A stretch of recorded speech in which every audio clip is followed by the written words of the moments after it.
Hey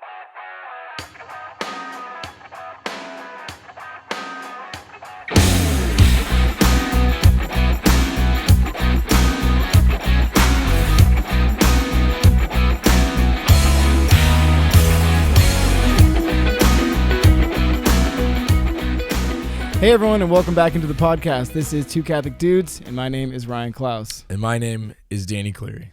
As always, we're not priests, we're not theologians. We're just two Catholic dudes, and we're talking about our faith. Yes, and today we are talking about summer. Did you forget? Yeah, even though summer is a little bit weird. Summer is weird right now.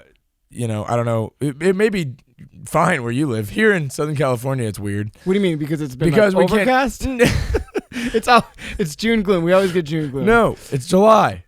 Yeah, July. It's still a little gloomy. Temperature's high. Is it weird because of COVID? Because that's everywhere. Yeah, that's in the world. But I mean, like some places are more. Anyway, the point is, all of our summer stuff is canceled as far as church stuff goes. But we wanted to talk about the importance of summer activities, retreats, camps, stuff like that, and how they've impacted our lives positively. I see you got your camp shirt on. Camp shirt. I was not prepared, so I have a stack of camp shirts, and it was in my closet. But when I moved, I put them in storage somewhere. But literally, like every time I went to a camp or a confirmation retreat or whatever, people would be like, "Take a shirt, take a sweatshirt, whatever," and I would literally just put them in the corner of my closet, and it's stacked up like this tall. Yeah, I had that same issue like for a while. I think like my first couple of years of college, like I only wore like free shirts that I got from retreats and stuff. And then I was like, I should probably like buy actual clothes because every day was just like a different. It's like, why do you always have a year on your shirt? Yeah, and I would never really wear them again for me because it was like this just stack in the corner of my closet. But then like I would go back to the same camp the next year and they'd go like, bring your camp shirt from last year. I'm like, ugh. I would either not be able to know where to find it or I'd pull it out and it's literally like it was in a ball and it was the most wrinkled possible. Like well, that's funny because like we had kids. We did a virtual version of camp this year and we told all the kids like, wear your camp shirt from last year. And like some of these kids are like, mine is so worn down because I wore it so much this year. And I'm like, this is the second time I've ever worn it. The first time I wore it was the day I got it, and then I put it away, and here it is again. Well, that might speak to what we're going to talk about because we've been to so many camps. These kids, it was like their one big camp, and so they're super excited. Changed their life. Not that we're not excited to go to camps, but like we've been to a bunch. Yeah. So we're talking about summer camps, all that deal, the importance of them, and they are very important. I actually just came this morning. So we're filming together today. If you guys aren't watching, if you're not watching, you should be watching. Go on YouTube. Unless you're driving. Don't be going on YouTube. Safety first, folks. Podcast safely. Okay. What am I saying? It's late. It's also about 12 o'clock right now, midnight. But we're together, and things always get weird when we're together. Yeah, we had to get this knocked out. Yeah, so we were going to do 3 tonight.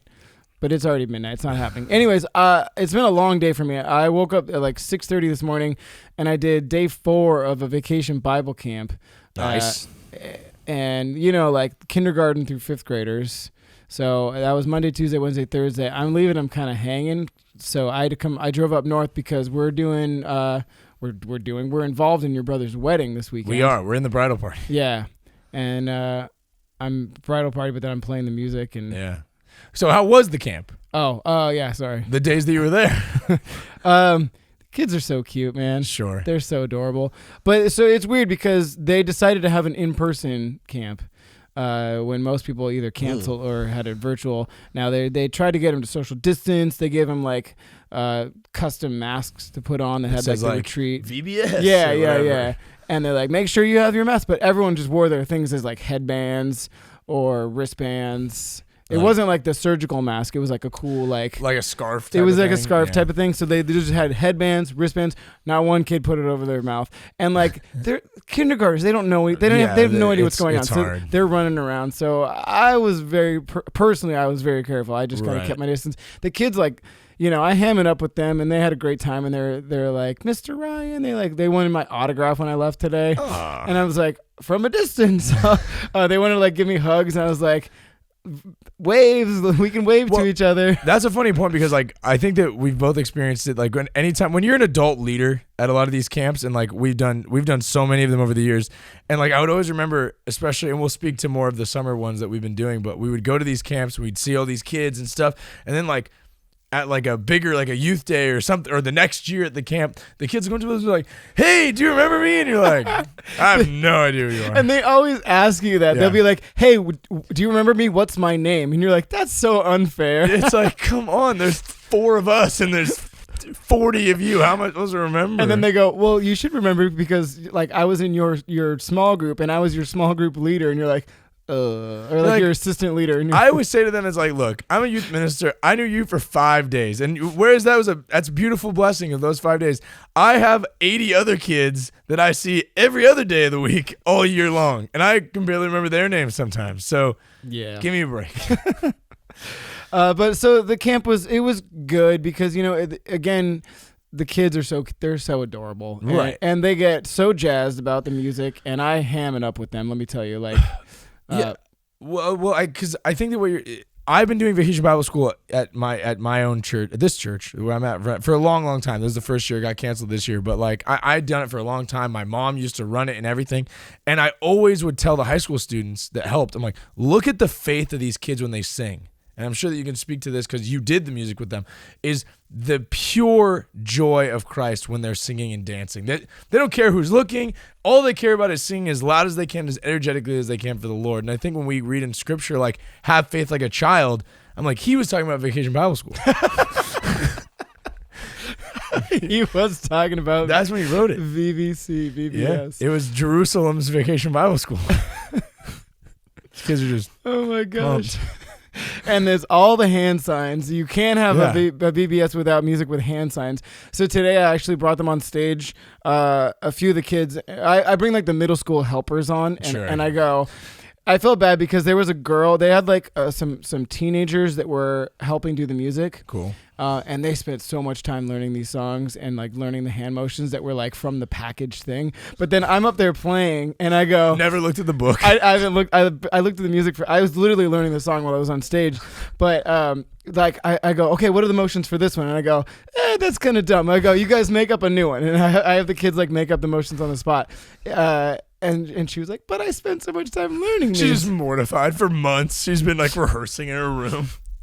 Let me speak to that because there was kind of a sad moment at camp for one of the helpers. So these three teenagers were helping, and they're amazingly talented. Like this girl who was singing, 15 years old, wonderful voice, and the other two were playing piano and guitar, like 17 and 19. But the girl playing guitar was so talented. But the first day, I mean, I was trying to encourage them to take the lead, but they're still pretty shy to lead with the kids. Yeah, and that's a hard thing to do. It's a very hard thing to do. And the priority, it's VBC, it's for these kindergartners to the fifth graders. You want them to have a great time. So like when I saw the energy wasn't there, I just jumped on it and I was just like in super mode for a leader. Sure. But the girl got like an anxiety attack because she essentially was like, how am I supposed to like follow that? He's too good. And she left and she didn't come back the next day, the next 3 days. That's brutal. And so I felt really bad, but I'm like, I had a talk with her before she left. And I said like, it was essentially the don't be discouraged, don't be discouraged, be inspired. Yeah. Right. And so, but it was sad to see. Tough. Yeah, that's hard. And I've been in that spot before. At summer camps before, because I was always kind of the younger guy at these camps. I've always been the younger leader that goes to these, so I totally get that. And that's a tough situation to be in sometimes. Yeah, and I've seen you grow from that role of like you looking up to the people that were doing the roles that you wanted to do, and now taking on those roles. So we can speak to that in a little bit, I think. Yeah, but like, yeah. So, anyways, that was my morning, and I drove down here. Now it's been a long day, but we are just in full podcast mode. So well, and okay, so we'll talk about our summer. We're going to talk about 2 specific weeks that we do in summer that we really love, and just the importance of it. Because I think that the importance of these camps and any kind of summer retreat of any kind is that's the time to kind of grab on to teenagers. Because in the summer, they don't have the stress of school yet. They don't really have the stress of, some of them have jobs and everything, but it's like they're kind of, you have all their attention for a time. You know, my numbers always would skyrocket in the summer at youth ministry. So you always like do your big stuff in the summer. And the camps and the things like that where they can they have the ability to kind of go away for a week or a weekend, whatever it may be, and you have their attention because the stress is not there. They're not worried about what's going on at home. They can really dive into that week.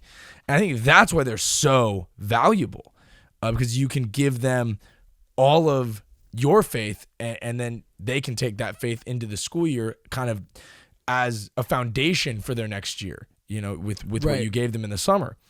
So that's why I really love the retreats that we're going to speak to, the ones that we go to. One of them, I guess we'll start with our junior high camp that we just did a virtual version of it, and we've been doing the regular version. And it's called Camp. It's called Camp Big Deal. Big Deal. Why is it even? I don't even know the reason. I'll tell you the story. It was pretty funny. So I guess the directors a long time ago, before when I was this is how long this camp's been going. I went to this camp when I was in the 6th grade, and you're like super old. So yeah, I went to it a long time ago, and but I guess they were trying to come up with a name for it. And somebody was like, "What is the big deal? Why can't we figure out a name?" And they were like, "Let's just call it Camp Big Deal." So there's no theological. No, and they're like, "All right, that's cool." That's what I've heard. I don't know if that's whoever's listening that named it. I don't know if that's what I heard once. And then you're locked in at that point. Yeah. So everyone's like, what is this camp? It's Camp Big Deal. Yeah, it's just a thing, but it's a Catholic camp. It's a Catholic leadership camp for middle school kids. Yeah, that's the big thing, is a leadership camp. Yeah, exactly. And so you were saying like you got these kids' attention. I was going to speak to one thing you said. There's so many values to going away to these camps.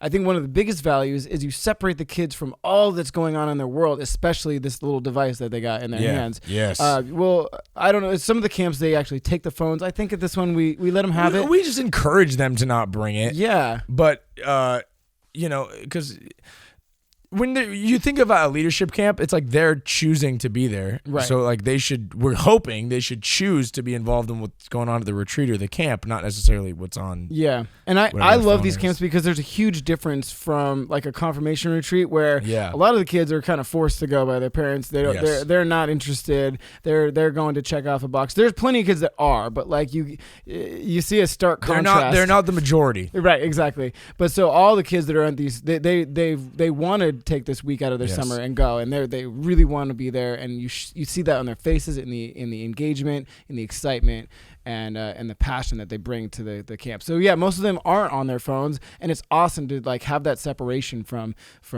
just all the craziness that can come from our devices that we have in our hands. Yeah, it's just cool to see. Again, we talked about it with the little kids, but it goes the same with young people, to see their faith kind of not just blossom, I wouldn't say, but like see them grow in their faith, like right before your eyes. Mm-hmm. See people experience adoration for the first time, or praise and worship for the first time, or really fostering friendships in faith. It's just really, really, really cool. And as someone that's been like a leader of it for a long time, I remember some of the best friendships I've ever had fostered from being a leader at those camps and working together to help these young people encounter God. And I've seen so many kids. I'll speak to one in particular. We both know her. She's a good friend of mine. Now she just graduated high school. Madeline. I watched her go from, she was in junior high, went to this Camp Big Deal, was a leader at that camp, then did a bunch of stuff for the archdiocese for like youth days and everything else, then went to the high school leadership camp, then came back with me and led the junior high camp with me, and then was on the leadership team for leading this high school retreat, the digitally this summer. She's just a stud. And you watch her faith, and she's just one example of all the different kids, watch their faith grow because of these opportunities. And it's just really cool. It's a wonderful avenue to create the leaders for the future of the church. Somebody that's the next youth minister, the next clergy, the next priest, nun, the next somebody that's just going to be super involved in their faith. Because so many people that age if you don't grab them when they're middle school, high school, or young adults, see you later. They're out of there. And so you plant that seed with them as leaders in middle school. Maybe they don't know if they haven't fully grasped it, but you get them there. Then you hook them in when they're in high school at this other camp we're going to speak to, and then you bring them back as leaders once they graduate. And like it's just this great like process to lift them up and encourage them in their faith. Yeah, and I think that just because on the same point, I think the importance of this stuff as well as how great and fun the camps are. Why I think that they're another reason they're hugely important. This is for all people that are catechists, youth ministers, things like that. If you have students that you're sending to these leadership camps so that attend leadership retreats during summers, whenever, use them in your ministries. That's how you keep them. Because like you send them to these camps, right? You send them to these retreats, and then they come back and they're just like, they're all jazzed up. And you're just like, oh, well, cool. I'm glad I had a good time. Like, they're like, what can I do? You're like, I don't know. I got it. It's like, use them, because then their faith and the fire that they have, that the inspiration that they got, they will then put that on other people that didn't necessarily go, and they're giving that experience that they got through the joy of their faith, and it'll start a cycle. And then and when it comes to youth ministry, because that's what a lot of these are about, these camps with these young people, but it goes into like leaders you'd mentioned, could be future clergy, could be future music ministers, could be future catechists of all kinds. If you don't let them minister when they're young, you're going to lose them. You have to let them lead. Let them be the examples. If you're just too busy being like I'll do it, just like you watch and I got it, you're going to lose them. So going back to what I said at the beginning of the episode, I'm hearing myself talk right now, and you talk as well, and I'm like, maybe I overstepped at camp by going into super music mode. But like here's I did give them opportunities, and they Sure. played. She just bailed too early to get the I was going to give them and I did give the other two people that stayed the opportunities. And some people aren't ready, or they need a different kind of way to a different way into it, things like that. But exactly. And this is more, I'm speaking to like whoever has more time. So like if me as a youth minister, I have a youth ministry that I run all year long, right? And if I send people to a leadership camp and they come back and they're all jazzed up about their leadership camp, I want to know, what did you do? Why are you inspired? How can we do it here? That kind of stuff. That's what I mean. Right, you know? exactly. And there's going to be people that go to leadership and they're like, I really didn't get anything out of it. And you're like, all right, well, sorry. But, and that happens. It's happened from time to time. Right. And a lot of the times I would put that more on the individual than the camp. Sometimes it's the camp itself. Sometimes. There's plenty of rough camps out there. Yeah, the camps that I've seen personally here, I think we do a pretty good job. Yeah. Running. But I hope all of you are running equally great camps. And if you need help, reach out. Yeah, that's the thing. We'd love to help consult and help. We want to help lift up ministries all over, and that's part of why we started this podcast. Is we were the initial idea was we'll do half of the podcast will be on youth ministry stuff, half will be on music. And then, we've had like one episode straight on youth ministry and one or two episodes on music only. Yeah, I know. No, but like what Ryan is saying is like what we really, really are good at. This sounds like a commercial and like we're pumping ourselves up, but something that we're really passionate about, let's say it that way, passionate about, is reaching teens on that, ministry level. Coming to an event, and like I love going and speaking at events, and I know Ryan loves going up there and playing on stage in front of a bunch of people and all that, but like when you really touch the hearts of young people is when you get a chance to really do ministry with them, really work with them, see their growth, and then give them the avenue to do ministry. So people that are like doing youth ministry, being camp directors, being choir directors, find the individuals that really have promise and help them really use those talents, even if it's in a small little way, empower them. And that's the beauty of these camps, is it's about empowering young people, both during the camp, during that time, but then empowering them to feel empowered enough to go be leaders in whatever they end up doing. Exactly. Ministry, school, whatever. So. And the beauty of these camps, I want to talk on a few favorite moments, which I haven't even thought of. But before we get to that, the beauty of it is like we're ministering to these kids, yes. Yeah. And we're also ministering to the peer leaders that come out. So of course. There's always like the main group of campers. Then there's the group that's like slightly a year or two older than them. Right. So we're also ministering to them. But you know who also gets ministered to? We do. Of course. As all the camp directors. And I was busy and I was only going to be able to make one of the 2 camps this year because I'm just like swamped. But I've been to both of them for like the last 9 years, 10 years plus. And every year, even though I'm usually so busy and it's hard to take those 5 days out of my schedule, I get so much out of it. I am ministered to in so many ways, not only to 1, unplug, to 2, be around fellow Catholics in such a spiritual and fun and lively and exciting environment. And just it's a mini retreat for ourselves as well. But I love totally. What I love is one, being able to just let loose and I feel like a kid, you know. When I'm playing music up there and I'm hamming it up with these kids, I feel like I'm, you know, 16 again. 16 or 17. Again, right? What's that movie? 17 again. With what's his name from High School Musical? Yeah, Zac Efron. Yeah.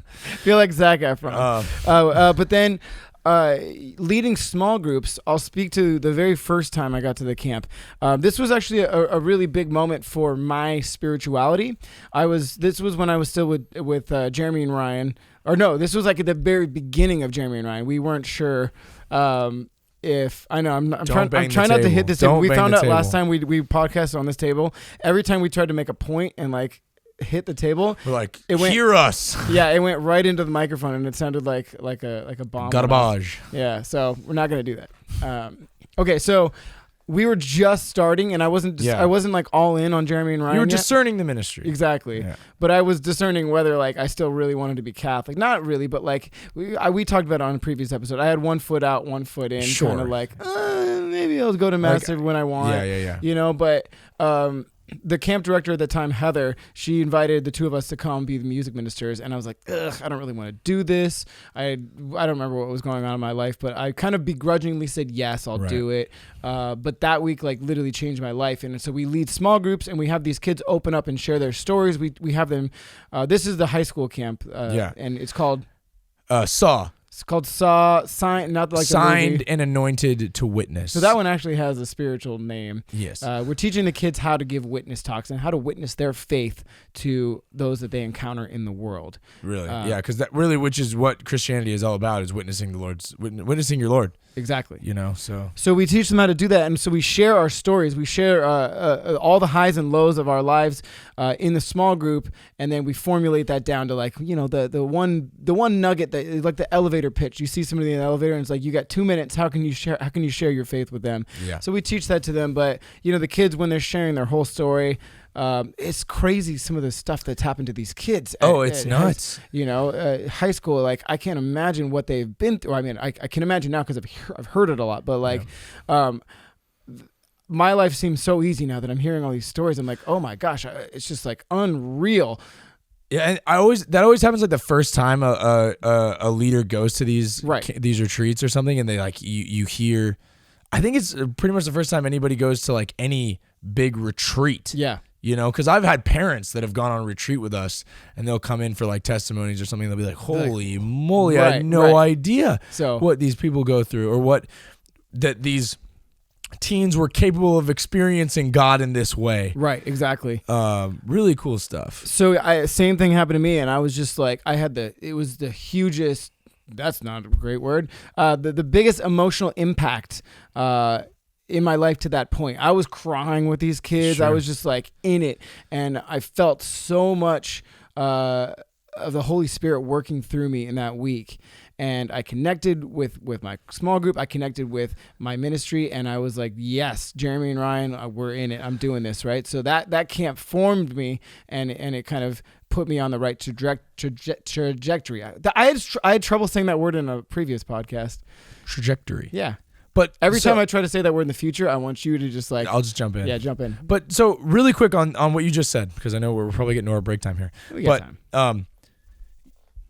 So you going to this camp as an adult leader. You're an adult leader. You're supposed to be the one that's to guide them. And by the witness of these young people inspired your faith. That kind of started your journey with Christ by the witness of these young people that I know that you were supposed to be there to lead. Yep. And that's like the power of retreat. That's the power of the Lord. That's the power of putting yourself out there and getting involved. It's like you never know what is going to impact you. That's why I think that these camps, retreats, experiences, even like if you want to go on like men's retreats or women's retreats or things like that, you never know when Christ is going to reveal himself to you, right? And in that moment, it was like he was revealed to you by these kids. Yeah.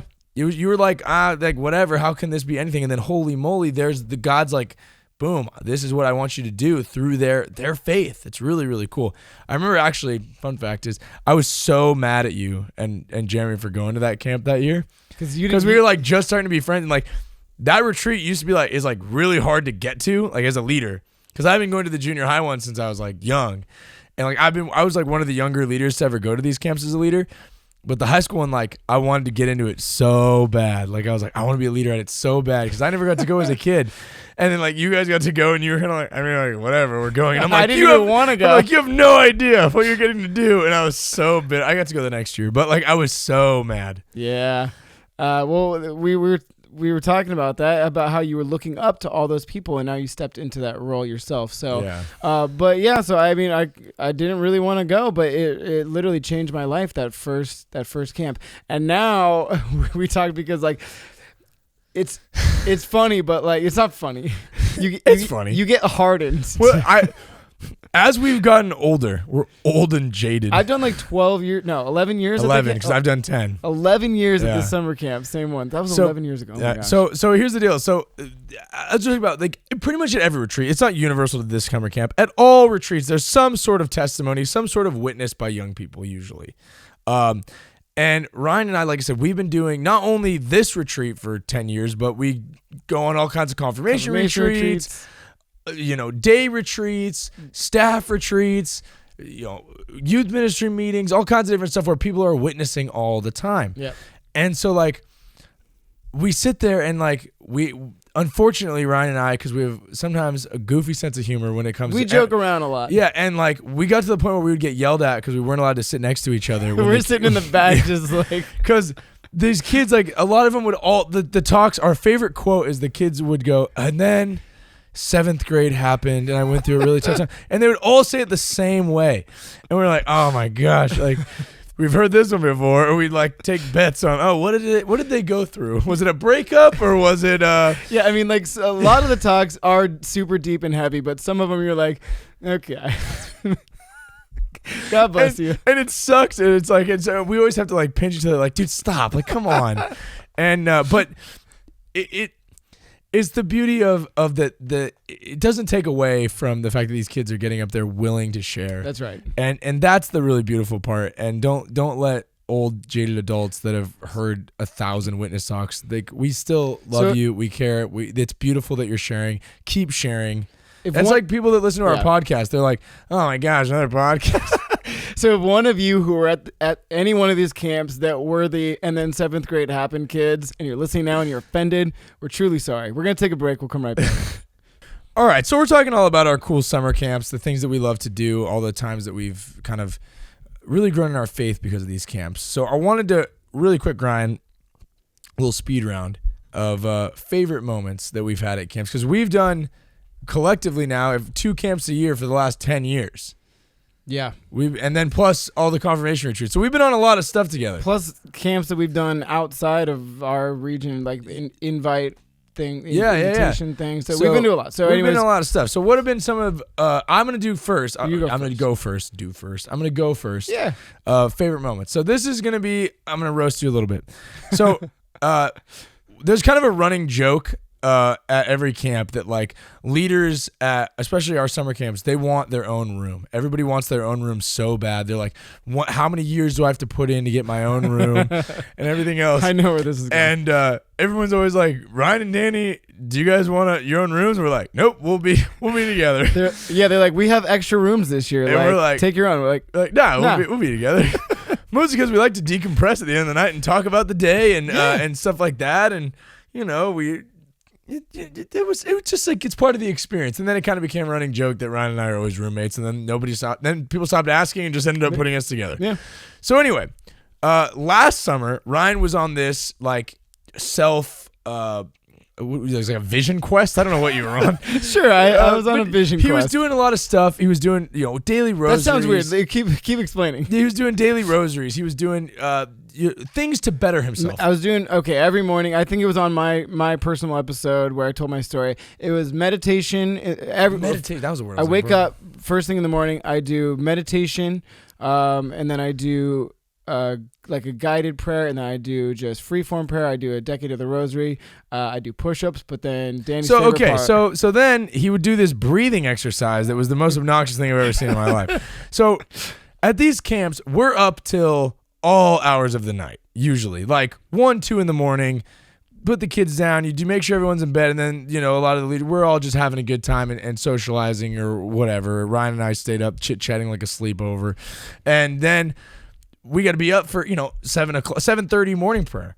So the alarm goes off at 7, and I'm hitting snooze, and Ryan's doing this. I don't even know if I can do it. Ryan's doing this crazy breathing where he's like pumping his arms. He's like, like at 7 a.m. And I'm looking over like, dude, what are you doing? And it is the most obnoxious thing. Commitment. All 5 days. Yeah.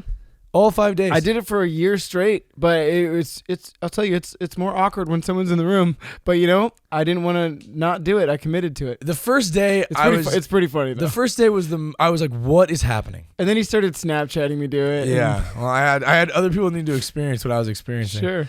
But yeah, and I was like, well, I guess I'm starting my morning with Ryan's breathing exercise.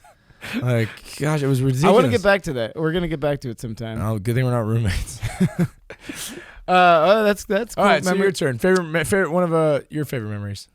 I love being able to dance. I'm the worst dancer in the world. Like, I'm really bad. Horrible. I don't dance anywhere. Maybe at a wedding if I've had a couple drinks, but like other than that, I literally never dance because I know I'm so bad. But every camp, I am out there on the dance floor and just like doing the most obnoxious dance moves. Because the thing is, like, if I'm being silly and letting loose, the kids are going to, because they're looking up to me as a leader, they're going to be more apt to let loose and to just go wild. And so, but that's so much fun for me because, like, I don't care. We talked about it, I think it was on the last episode about peers. What were we talking about that? About, I don't know where was I talking about it? But like, it's tough to speak or do anything in front of your own peers. In front of your peers because you want to make sure you're accepted, and it's harder to kind of be out of your comfort zone in front of people that you respect and things like that. Yeah. And so there are my peers there, but like we're all there in service of the kids there, and so I know what's going to help them have a fun time at like whatever, if we're having a dance or whatever, is me getting out there. And even if they're like, that move is so dumb, but they're like, it's kind of cool, and then they end up doing it. So I have a blast dancing. And then actually it was like 7 years ago we came up with this stupid like the dinosaur dance. Yeah. It's just this one of these dances where you do the same move and then you spin and you do it again. But it's the song "Walk." Who's it by? But I have no Walk idea. The Dinosaur. The song from the 80s or 90s. I don't know, but it's super dumb. But we have a blast doing it every year. You know. And then it was crazy because like we went to another like. It was like just a weird youth ministry event somewhere, and like kids that like one kid had been to the camp before and was like, "Hey, we're doing your guys' dinosaur dance," and all the kids of that youth group doing it. We were like, "What is happening?" Yeah, it just like spread, and it was just like it was made up like as a joke, and then it became like a thing that happened at the camp. And it's like a tradition that happens. So dance party. Yeah, dance party, cool. Yeah, a moment that will always you talked about it on your episode, but it was one of the coolest moments that I've never been the guy who like the really super experienced religious experiences like always kind of evaded me. Holy Spirit moments, feeling like really feeling the presence of the Lord, and like we had one that we were both part of, that a lot of people were a part of at camp last year at a retreat, and that one will always be probably the highlight so far of any camp I've ever been to. Because real quick, I'll share a quick story of why that was so important. So when I went to Camp Big Deal, when I was in 7th grade or 6th grade or whatever I was, there was a healing mass that happens. And I don't know if anyone's ever been to a healing mass before, but it's like where you get anointed and like a lot of people like fall like back and like you get caught. And some people are like, they're like, if you're not falling, they're like, you give them a little encouragement, whatever it is.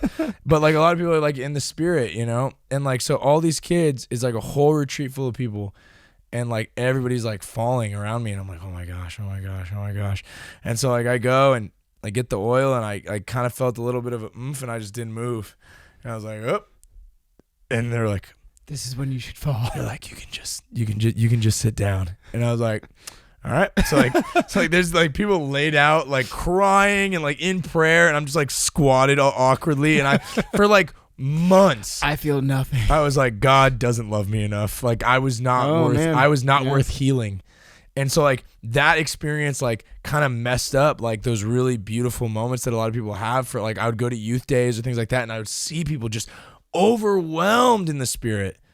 Or I'd just go to these retreats and see kids just overwhelmed, and I was always like, God doesn't love me in that way, I guess. Or God, or not that, but more like, I guess I'm not worthy of that yet. Or it was something that messed with me for a long time. And then this experience that we had at SAW, the retreat last year, when we talked about it in detail. I don't know if we want to go over it again, but it was just a really powerful experience. If you want to hear the full story, it's like episode, I don't know, 16. It's called Finding God in the Music.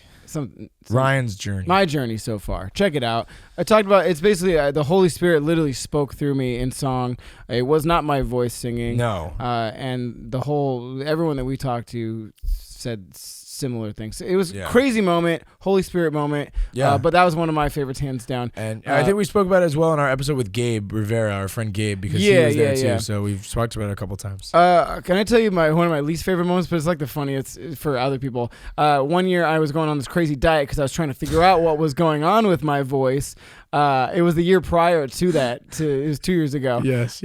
It's literally the gnarliest diet you ever heard of. It's like the keto diet, but like way worse. But extreme. Extreme. I couldn't eat anything. I literally had a bucket of coconut oil. It was so sad. That I would like scoop out like ice cream. I had it like in the fridge. And I would just sit there and eat that with a spoon while everyone's just like chowing down on snacks every night. All the leaders one night got In-N-Out.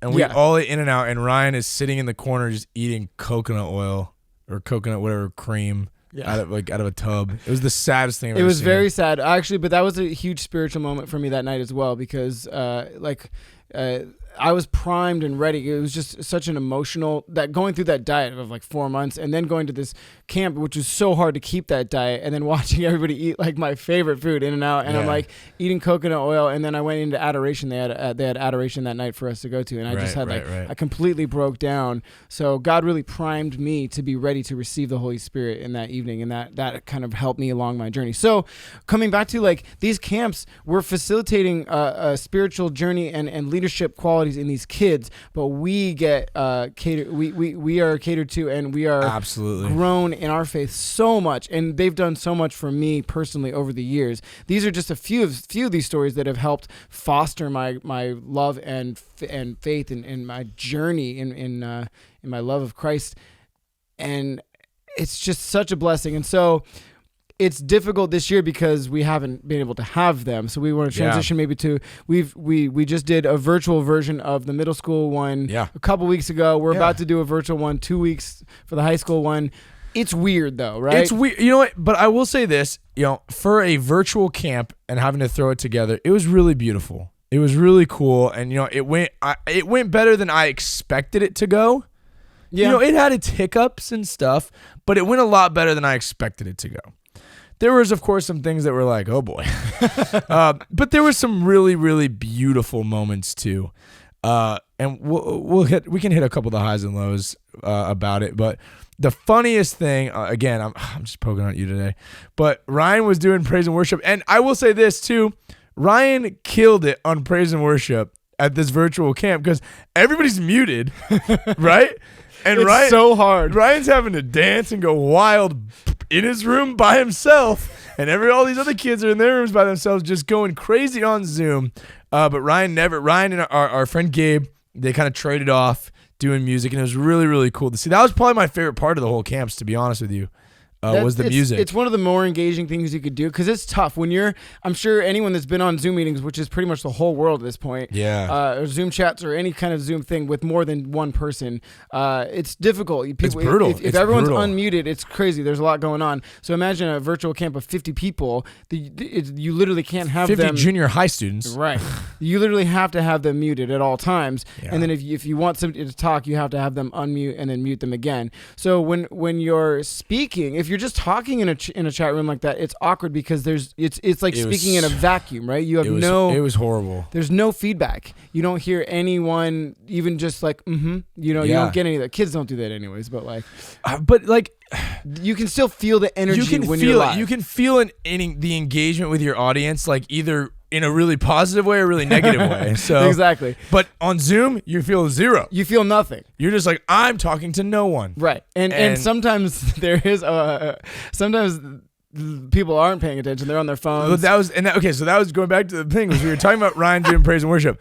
There was this girl, and so Ryan's doing like, Lord, I need you. And this girl is straight up asleep on camera. Straight up asleep. And we're like, well, what are you going to do? And there's a kid clearly playing video games. So this kid, so obviously, this kid playing video games. We did a lip sync, which was more just like you play a song and everyone dances. Everyone dances around from their screens, but so everyone else mutes their video, so you only see like the 8 people in this group, and they were doing whatever song it was, but 7 of them are dancing around the rooms, and this kid is just staring at his screen, and he's blatantly playing a computer game, as if he put his laptop here with the screen on, but his TV was above him, and he's just like, oh, it was bad. But so playing music, it's tough because you want that engagement, and I'm trying, and I do all this stuff with hand motions or something that can get them moving around, but I still hear nothing, and I even tried to get him to unmute, and that was chaos. You just get a feedback loop. Yeah. So, but I tried my best, and and I was really proud of I'll give a shout out to the director of the camp, Santa Barbara Regional Director of Youth Ministry, Kelly McLaughlin, a really good friend of ours she's been a huge mentor to me in ministry. She worked her butt off to make sure this camp happened. And where a lot of other places and ministries just kind of threw in the towel and be like, well, everything's canceled, so oh well. Not going to happen this year. But she was like, no, I'm not going to. This is important. And, it may have been awkward, and there may have been moments of ooh, okay. But you know what? We showed the kids that God doesn't stop just because essentially the world did. God doesn't. Your faith doesn't. Speaking the truth of the Lord doesn't. Loving the Lord doesn't stop. And that's what that camp meant to me virtually, is that it didn't matter how the circumstances were going to be. The fact that it was so important that we had this camp because it showed the kids, again, that loving the Lord, serving the Lord, and speaking of the Lord doesn't stop, even though the world did. So I really, it was really, really beautiful in that sense. I love that. I love that. And so, that's how we can sum up these virtual camps. Yeah, that was your moment for the episode. That I'll make sure I make that your little snippet for this week. Score? I always have to try to keep it under 51 seconds. Under 59, right? Then that way we don't have to go IGTV. Nobody wants an IGTV video. So, but yeah, again, not without its hiccups, but the importance is that we did it and we showed the kids, like you said, that God doesn't stop. But yeah, there's plenty of funny moments. I love when we ask a kid a question, but then their internet's just so bad. They're just like, and you're just like, okay, moving on to the next one. All right, but so great. I'm hoping that I think I said it on one of our technology episodes that in this time of crisis, everyone jumped on Zoom, and some things we can do, but some things the technology just isn't there. That we can move things along quicker, and we'll look back a year from now and be like, remember when we were on Zoom and how janky that was? Because Gabe, the other music minister, we wanted to play together, but it's impossible. Literally impossible. So when we sang Lord I Need You, he played a verse and a chorus, and then he passed it over to me and I like played the next part and then I pass it back to him. Right. But it's impossible to play together and it's impossible to get them all. So like, I don't know what they're going to get the scientists on it. Well, let's figure out coronavirus first, but then like get them on the Zoom thing after that. Yeah. And I will say kudos to these young people that were willing to spend, it was 3 days, 3 hours a day on Zoom, and they were troopers and stuck it out because I know, trust me, I'm a youth minister. I know how much Zoom sucks because all of the teens in my program are like, Zoom sucks. We'll wear masks. We'll social distance. We want to gather in person again. We'll do whatever it takes. We'll take all the precautions we need to, but we got to get off Zoom. Right. Because it's driving them nuts. So but these young people, they were there and they gave it their all, and it was super cool. That's awesome. So yeah, we got the next one coming up in a couple weeks, and I think honestly, I'm hoping and excited that there's going to be more engagement because middle school kids, let's be honest, middle school kids are pretty awkward. And they want to run around and play games. They want to play games, and we usually have messy games with the middle school kids. Yeah. But like to get them, what can you do on Zoom? You got music for them. They can do like the lip sync thing, but a lot of it has to be just them talking and engaging in small groups and stuff. And that's difficult for them to do in person. Yeah. And then you get them on Zoom and they're like, we were leading a group together and we're just like, oh my gosh, it's like pulling teeth. At one point it was just literally Ryan and I talking to each other. We were just talking.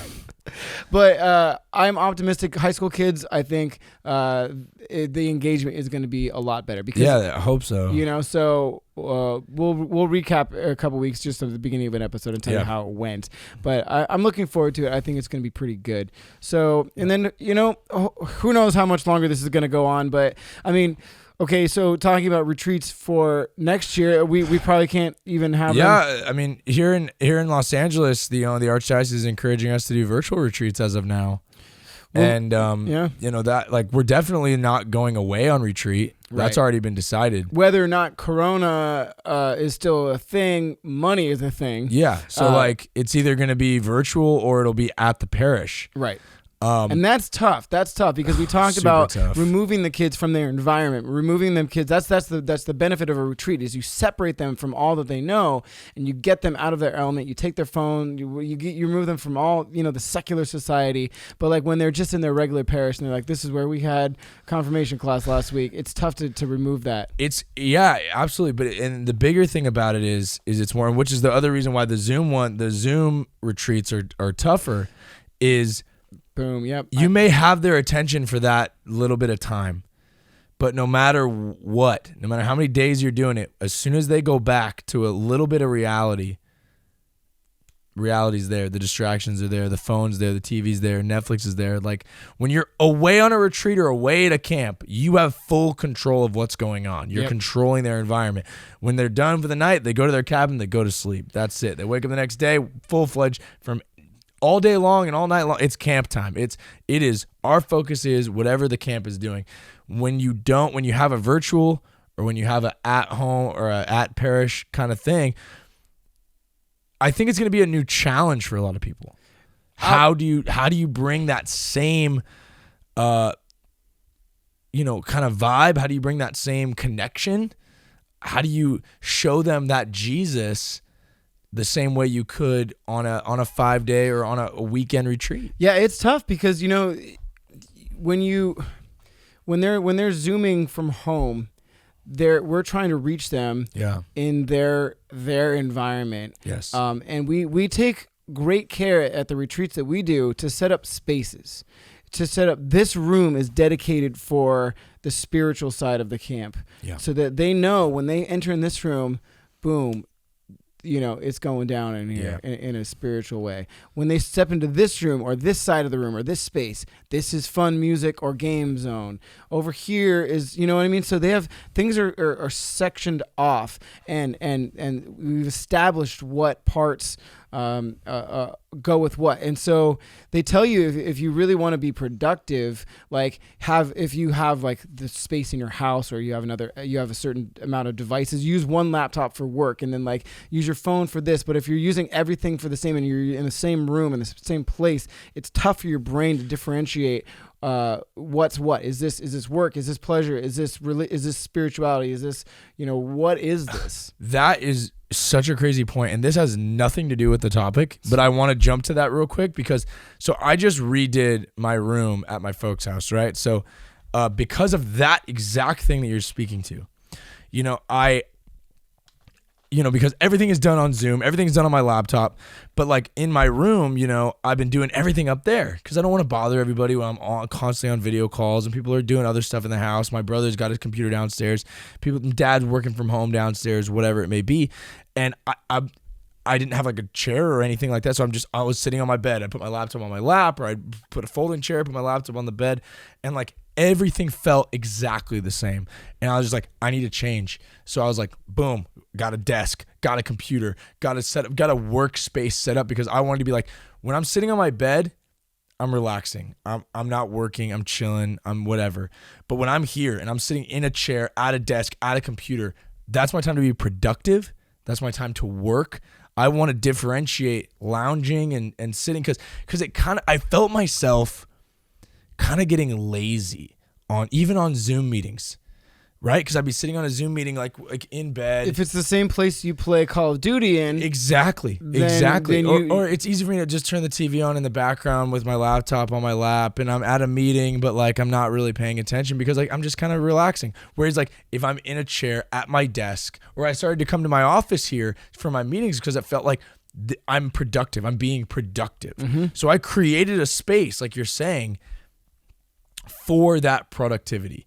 And I think that goes back to the point of why retreats, camps, things like that are so important, because it's the environment and the setting and the space that you're putting yourself in to grow. Exactly. It doesn't have to be a permanent thing, but especially in the sense of retreats, when you go on a retreat, when you go to a camp, when you go to a spirit, anything that's going to spiritually grow you, that's not it. Give you spiritual growth. You got there. Yeah. You have got to have it's got to be different than, like you're saying, that pleasure. Things like that's why I go back to like when people go to Congress, they go away to it because it's a time of spiritual growth, away from their life. When you go on a retreat, it's away from your normal life so that you can grow in this way. It's a different environment than what you're used to, so you can grow and be productive more spiritually, right? It's why I wanted, even in my own room, there was a lounge space and there was a workspace, so I could grow in my productivity in my workspace. Exactly. Things like that. I don't know if that made sense. That was a long around the way. That's a wonderful point, because I hope if you guys made it this far, this is 53 minutes into the episode. If you listen all the way through and you're like, what the heck does this episode have to do with me?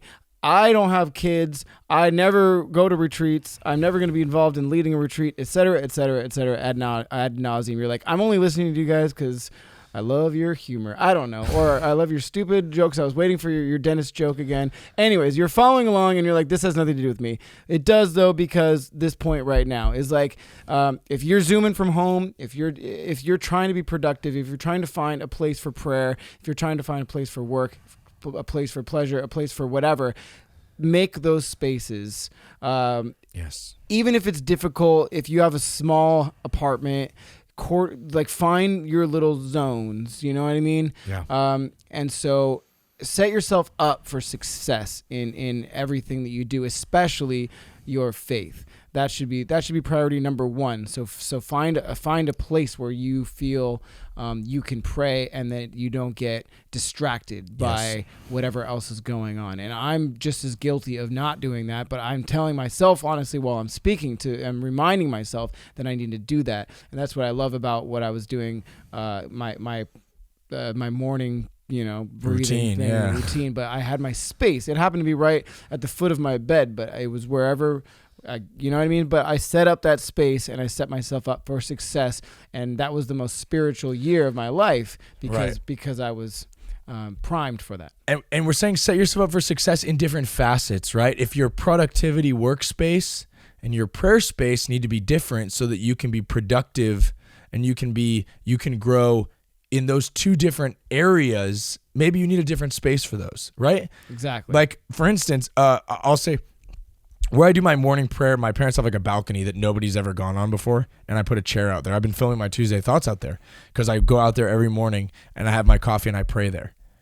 And it's just like my prayer space. I just like it. I like the breeze in the morning, and it just feels good. And it gets me out of the house and for my room and stuff like that. Just my space to pray so I can grow spiritually. So it's all about finding a space where you can grow in these different avenues, in different places. And for some of us, the whole point of this episode, we're talking about summer camps, is for a lot of people, getting away from normal to find a space to grow is important. So when this time comes and all this goes away, whether you're a young person, whether you're an adult, whether you're a clergy, whether you're a priest or a theologian or just a Catholic dude, find something that you can go do. Find a place that you can go that's going to help you grow spiritually, that's going to help your productivity, that's going to help you to become a better follower of Christ in whatever and however that God's calling you to do that.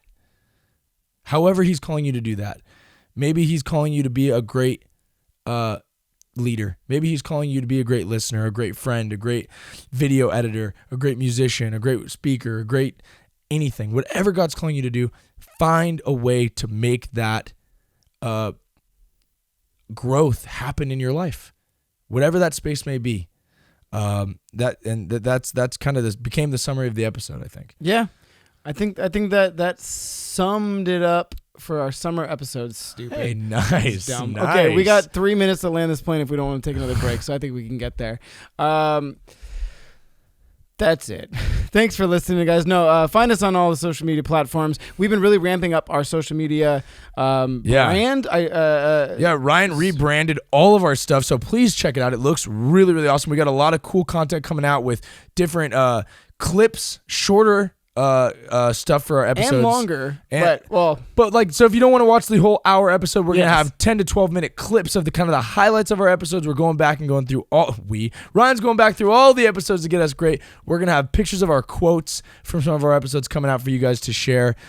We got tons of great stuff coming out on our YouTube, Facebook, Instagram, Patreon. We owe you guys a shout out. We promise we'll get you on the next episode, and we do have something coming to you guys really soon. We are going to start coming out with some exclusive content for Patreon. Ryan and I are also considering doing a vlog. Yeah. Maybe. We're going to get there. Yeah, we want like a weekly vlog. Make this a clip for us. If you want to see a Two Catholic Dudes vlog, put in the comments right now, like, yes, I want to see what you two guys are doing when you're not sitting at a table talking to each other, because we're considering doing a vlog. Ryan would film his life, I'd film mine. We'd kind of throw them together, and then when we're together, obviously we'd film it together. But maybe doing a normal Catholic dudes, what do we do during the day, little vlog. So let us know what you think about that. Perfect. And that's it. Follow us on all social media. All the things. Hit that subscribe, smash it. Turn on your notifications. You know what to do. All right, that's it. Should I stall so we can make it right at an hour? Okay, let's not. Thank you guys. Have a good summer. What are you signing? Hags, everybody. Have a great summer. Peace.